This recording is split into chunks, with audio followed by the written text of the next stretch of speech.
नमस्कार विद्यार्थी मित्रांनो, मी प्राध्यापक कृष्णा रोकडे. स्वप्नस्फूर्ती अकॅडमी आमच्या YouTube चॅनलमध्ये तुम्हा सर्व विद्यार्थी मित्रांचं मनपूर्वक सहर्ष स्वागत. विद्यार्थी मित्रांनो, गेले काही दिवस प्रेफरन्स लॉक केल्यानंतर खरं तर आपण शिक्षक भरतीच्या याद्या कधी लागणार या अनुषंगाने आपण आतुरतेने वाट बघतोय.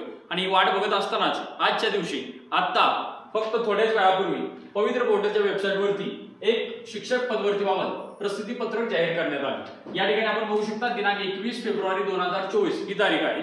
हे परिपत्रक काय आहे, कशाच्या अनुषंगाने याच्यातून काय होणार आहे आणि काय माहिती सांगण्यात आलेली आहे हे पाहण्या अगोदर जर तुम्ही अजूनही चॅनलला नवीन असाल तर चॅनलला सबस्क्राईब करा, बेल आयकॉनवरती क्लिक करा, जेणेकरून इथून पुढचे नोटिफिकेशन आहेत किंवा इथून पुढची जी काही माहिती तुमच्यापर्यंत मला पोहोचवायची आहे ती माहिती तुमच्यापासून मिस होणार नाही. चला तर मग आजच्या व्हिडिओला आपण सुरुवात करूया. या ठिकाणी आपण बघतोय की शिक्षक पदभरतीबाबत जे प्रसिद्धी पत्रक जाहीर करण्यात आलेलं आहे या ठिकाणी प्रशासनाने काय आपल्याला माहिती दिलेली आहे ते आपण समजून घेऊया. पहा, पवित्र पोर्टल मार्फत करण्यात येत असलेली शिक्षक पदभरती ही शासनाच्या प्रचलित तरतुदीनुसार करण्यात येत आहे. याचाच अर्थ काय की शासनात जे काही नियम आहेत, जे नियमावली आहेत त्या नियमावलीच्या अनुषंगाने पदभरती केली जात आहे. परत या पदभरतीसाठी पात्र उमेदवारांकडून दिनांक 14 फेब्रुवारी 2024 अखेर प्राधान्यक्रम लॉक करून देण्यात आले आहे. म्हणजे आपल्याला जाहिरात उपलब्ध झाल्यानंतर या जाहिराती उपलब्ध झाल्यानंतर आपल्याला प्राधान्यक्रम लॉक करण्यासाठी 14 फेब्रुवारी पर्यंत अंतिम मुदत दिली होती आणि याचाच उल्लेख या परिपत्रकामध्ये करण्यात आलेला आहे. दुसरी सूचना आहे, उमेदवारांच्या अध्यापनाच्या विषयाचे गट, माध्यम, अभियोग्यता व बुद्धिमत्ता चाचणी 2022 मध्ये प्राप्त केलेले गुण, उमेदवारांनी लॉक केलेले प्राधान्यक्रम व त्या व्यवस्थापनाकडे उपलब्ध असलेले आरक्षण विषय इत्यादी बाबीची संगणकीय आज्ञावलीचे परीक्षण करण्याची कार्यवाही सुरू आहे.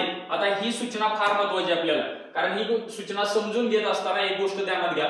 उमेदवाराच्या अध्यापनाच्या विषयाचे गट, अध्यापनाच्या विषयाचे गट म्हणजे काय की तुम्ही जो पदवीचा विषय दिलेला आहे किंवा जो पोस्ट ग्रॅज्युएशनचा जो विषय दिलेला आहे त्या विषयासाठी तुम्ही अध्यापन करायला जाणार आहात.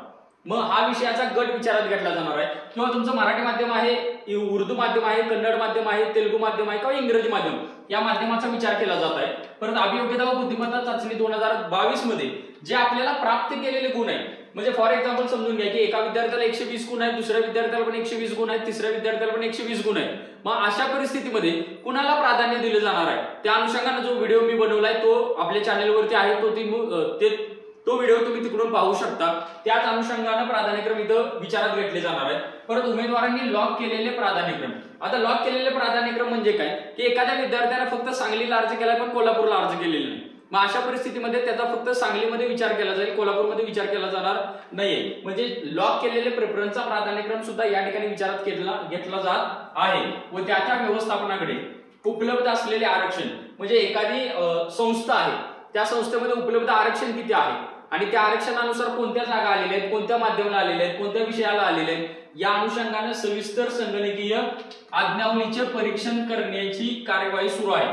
संगणकीय आज्ञावली म्हणजे काय, संगणकाला काय कमांड दिलेले आणि या कमांडचा अभ्यास या ठिकाणी सद्यस्थितीमध्ये केला जात आहे. म्हणजे संगणकाला कमांड दिल्यानंतर संगणकाचं सॉफ्टवेअर आहे ते व्यवस्थित पद्धतीने रन होत आहे का याचा अभ्यास कार्यवाही सध्या सुरू आहे असं या ठिकाणी आपल्याला सांगण्यात येत आहे. पुढची सूचना काय आहे बघा, संगणकीय आज्ञावलीचे परीक्षण कार्यवाही पूर्ण झाल्यानंतर, म्हणजे संगणकाला ज्या कमांड दिलेल्या आहेत, ज्या आज्ञा दिलेल्या आहेत त्या आज्ञावलीचं कार्यवाही पूर्ण झाल्यानंतर संगणकातून ज्या याद्या बाहेर पडतील त्यानंतर नियुक्तीसाठी शिफारस पात्र उमेदवारांची सर्वसाधारण गुणवत्ता यादी जाहीर करण्यात येईल. आता ज्या वेळेला आज्ञावलीचे कार्यवाही पूर्ण होणार आहे, परीक्षण पूर्ण होणार आहे म्हणजे पडताळणी, म्हणजे मला वाटतं याद्या तयार आहेत, फक्त याद्या योग्य पद्धतीने तयार झालेत का याचा पडताळा घेण्याचं काम आता सध्या सुरू आहे. आणि हे पडताळा सुरू असल्यानंतर मग या याद्या प्रत्यक्ष जाहीर केल्या जातील. जर योग्य पद्धतीने तयार होत असतील तर मग नियुक्तीसाठी शिफारस पात्र उमेदवारांच्या, आता नियुक्तीसाठी शिफारस पात्र म्हणजे काय,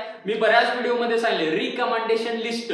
रिकमांड लिस्ट म्हणजे काय, फॉर एक्झाम्पल मी आहे कृष्णा रोकडे, माझी सांगली जिल्हा परिषदला शिफारस केली, मग तिथे गेल्यानंतर मी डॉक्युमेंट व्हेरिफिकेशनला जाणार.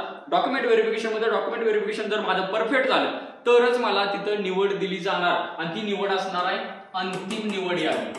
आता सध्या तरी अंतिम निवड यादी नाहीये, कुठल्या आहे, सर्वसाधारण गुणवत्ता यादी आहे जी की शिफारस करणार आहे की अमुक अमुक विद्यार्थी या संस्थेत जाईल, अमुक अमुक विद्यार्थी या जिल्हा परिषदला, अमुक तमुक विद्यार्थी या नगरपालिकाला, या महानगरपालिकेला, अशी फक्त शिफारस होणार. आणि त्याच्यानंतर प्रत्यक्ष डॉक्युमेंट व्हेरिफिकेशन, आणि डॉक्युमेंट व्हेरिफिकेशन झाल्यानंतर मग त्याची निवड यादी होईल.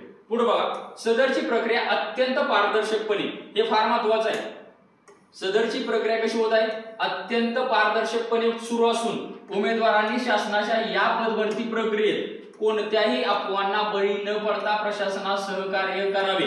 कोणत्याही अफवांना बळी न पडता म्हणजे कुठल्या अफवा असू शकतात की तुम्ही अमुक एवढे लाख रुपये मला द्या, मी तुमच्या अमुक अमुक संस्थेमध्ये निवड करून देतो, अमुक अमुक मला एवढे पैसे द्या, अमुक अमुक जिल्हा परिषद मध्ये तुमच्या यादीमध्ये नाव टाकतो. या अशा बऱ्याच अफवा मार्केटमध्ये आता पसरत आहेत की जे दलाल आहेत, जे पैसे घेऊन